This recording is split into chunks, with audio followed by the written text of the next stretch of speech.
આજે અમે મા દીકરાની રસોઈ ચેનલમાં બનાવીશું બજાર જેવી મેંગો આઈસ્ક્રીમ ક્રીમી એવી જો એટલી સરસ આઈસ્ક્રીમ બનીને તૈયાર થાય છે ઘરે આસાનીથી. ચાલો રેસીપી ચાલુ કરી લેવી.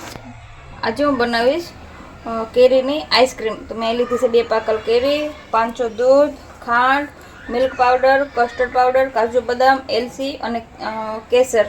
ચાલો આપણે રેસીપી ચાલુ કરી લેવી. હું આ બે કેરીનો રસ મિક્સરમાં કાઢી લઉં. તો મેં કેરીનો રસ કાઢી લીધો છે અને આપણે હવે દૂધ ગરમ કરી લેવી. તો આપણે દૂધ ગરમ કરવા મૂકી દીધું છે. આપણે એમાં નાખી દઈશું ખાંડ. તો આપણું દૂધ ગરમ થાય ત્યાં સુધી આપણે બદામનો પાવડર બનાવી લેવી, કાજુ બદામનો.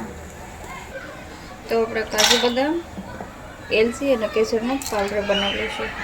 તો જો મેં આ પાવડર બનાવીને તૈયાર કરી લીધું છે. આપણે દૂધ હલાવી લેવી ધીરે ધીરે. તો આપણે અહીંયા દૂધ ગરમ થાય છે, ધીરે ધીરે હલાવશું. તળીએ ન છોટે ને આપણે ખાંડ નાખી ઓગળી જાય. અને આપણે અડધું નથી બાળી દેવાનું, આપણે થોડુંક બળે ને ત્યાં સુધી આપણે દૂધને પકાવીશું. હવે આપણે નાખી દઈશું મિલ્ક પાવડર. આપણે મિલ્ક પાવડરને હલાવી લઈશું. ગરમ દૂધમાં નાખી એટલે ગાંઠ નહીં પડે. હવે આપણે નાખી દઈશું કસ્ટર્ડ પાવડર. આપણે ફટાફટ હલાવી લઈશું એટલે ગાંઠો ન પડે અંદર. જો મિલ્ક પાવડર અને કસ્ટર્ડ પાવડર સરસ મિક્સ થઈ ગયું છે. હવે આપણે નાખી દઈશું એમાં કાજુ બદામનો પાવડર. હવે નાખી દઈશું આપણે કાજુ બદામનો પાવડર. ગેસ આપણે ફાસ્ટ નથી રાખવાનો, ધીમો જ ગેસ રાખવાનો છે. હવે આપણે એમાં નાખી દઈશું કેરીનો રસ. એટલે આપણો મેંગો આઈસ્ક્રીમ બનીને તૈયાર થઈ જશે.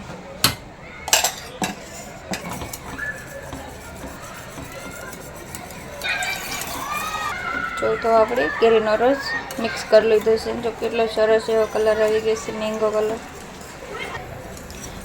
હવે આપણે અહીંયા ગેસ બંધ કરીને આઈસ્ક્રીમનું મિક્સર ઠંડુ થવા દેવાનું છે. ઠંડુ થઈ જાય પછી આપણે આઈસ્ક્રીમ ડબ્બામાં ભરીશું. જો હવે આપણે આઈસ્ક્રીમ ડબ્બામાં ભરી લઈશું. અને ઠંડુ થઈ ગયું છે અને ઘાટું પણ થઈ ગયું છે. જો હવે આપણે ફ્રીજમાં જામવા માટે એક ડબ્બામાં ભરી લઈશું. તો મેં એક ડબ્બો લઈ લીધો છે. ડબ્બામાં ભરી લઈશું આપણે આઈસ્ક્રીમ.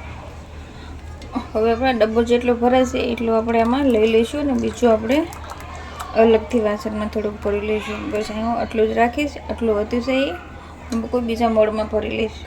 ચાલો હવે ઢક્કન બંધ કરીને આપણે રાખી દેવી ફ્રીજમાં. હવે આ ડબ્બાને રાખી દઉં ફ્રીજમાં. હવે આપણે સવારે જોઈશું. જો તો મેં અહીંયા વધેલું થોડુંક મિક્સર એ મેં અહીંયા પેપર ગ્લાસમાં ભરી લીધું છે. ને ઢક્કન બંધ કરીને હું આમાં લગાવી દઈશ જોડે. ચલો હવે સવારે બતાવીશ. જો આપણે હવે સવાર થઈ ગયું છે ને આપણે આઈસ્ક્રીમનો ડબ્બો બહાર કાઢી લીધો છે. ખોલી લેવી. તો સરસ આપણે આઈસ્ક્રીમ જામી ગઈ છે. આપણે એને ક્રીમી બનાવવા પાછી મિક્સરમાં નાખવાના છે આપણે એને, એટલે એકદમ બજાર જેવી ક્રીમી બની જાય. ચાલો મિક્સરના જારમાં લઈ લઈએ.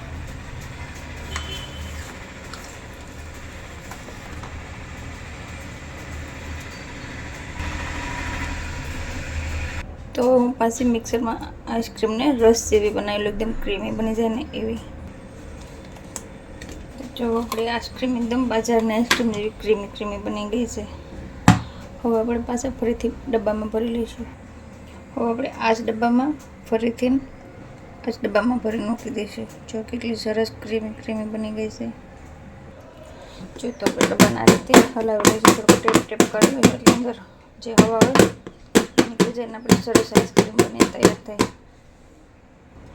તો મેં કેરીના ઝીણા આ રીતે ટુકડા કરી લીધા છે. હવે આપણે નાખી દઈશું આઈસ્ક્રીમની ઉપર.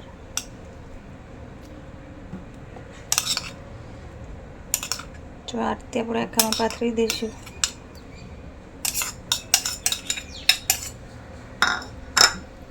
એટલે આપણે આઈસ્ક્રીમ ખાવીને તે એકદમ કેરીના ટુકડાનો સ્વાદ એકદમ બહુ જ સરસ લાગશે. જો આ રીતે પછી આપણે ડબ્બો ટાંકીને મૂકી દેવી ફ્રીજમાં. તો ચાલો આપણે 7-8 કલાક પછી પાછા ફરીથી જોઈ લઈશું. જો આપણી આઈસ્ક્રીમ બનીને તૈયાર થઈ ગઈ છે. તો આપણે આમાં આઈસ્ક્રીમ કાઢી લઈશું.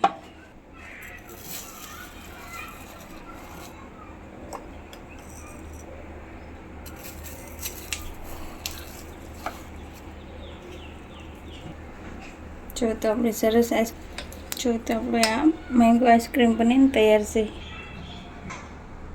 તો અમારા માદરી રેસીપી બની તૈયાર છે. તો તમારા વિડીયોને લાઇક, શેર અને સબસ્ક્રાઈબ જરૂરથી કરજો. જય માતાજી, ધન્યવાદ.